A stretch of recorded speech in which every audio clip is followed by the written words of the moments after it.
It's Freiburger, and in this video, I'm going to tell you the secrets of how the F-Bomb Camaro did wheelies on dirt in that Fast and Furious movie. Okay, the real reason that I'm doing this is I'm hoping to sell you an F-Bomb t-shirt. Honestly, I put my Super B shirts for sale a little while ago and was blown away by the response on it, and I really appreciate everybody who got one.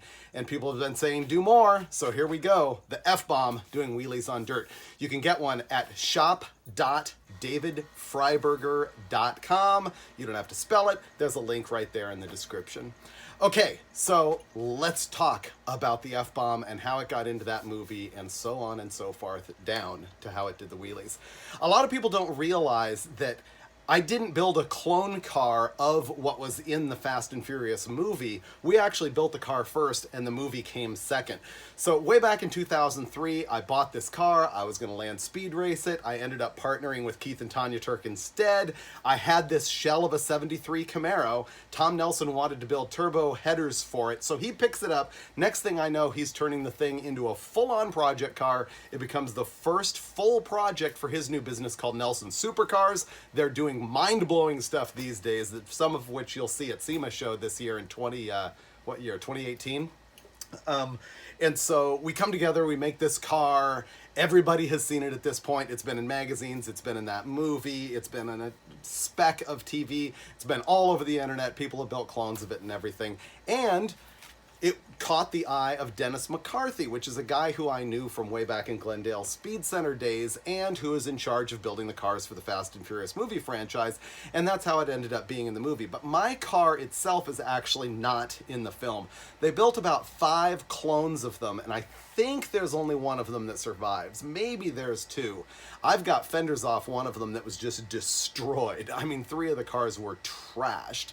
And that's because they were in that scene at the end of the movie where they're doing that chase inside the tunnel in Mexico. And at the end, Vin Diesel's driving the car and he comes out and does this big wheelie on the dirt, which is everyone's like, how does that even happen? And he ends up killing the bad guy. And they show the F-Bomb logo, and I guess the car's legacy is like framed in that moment, even though it's really got so much more going on. But how did they do wheelies on dirt? And that's why I picked this on the shirt. I mean, the car doesn't do wheelies like this on the drag strip. This is a full-on clone of the dirt action. You can see it spraying up right there. So they actually, in real life, did the wheelie. It is not CG'd, but here's how it's done. They took something like 3,000 pounds of lead and cantilevered it off the back of the car.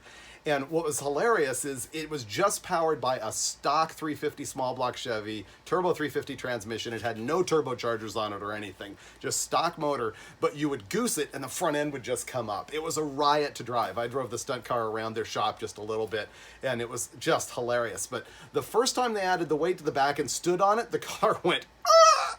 And broke in half because it had so much weight that it bent the subframe on the thing. The car doesn't have full frame rails on it, but they had to fix that, so they built 2x4 tubing or something like that that went all the way to the front of the car in order to transfer that weight and keep it stiff enough so that the thing would just do wheelie after wheelie after wheelie, and it was a lot of fun.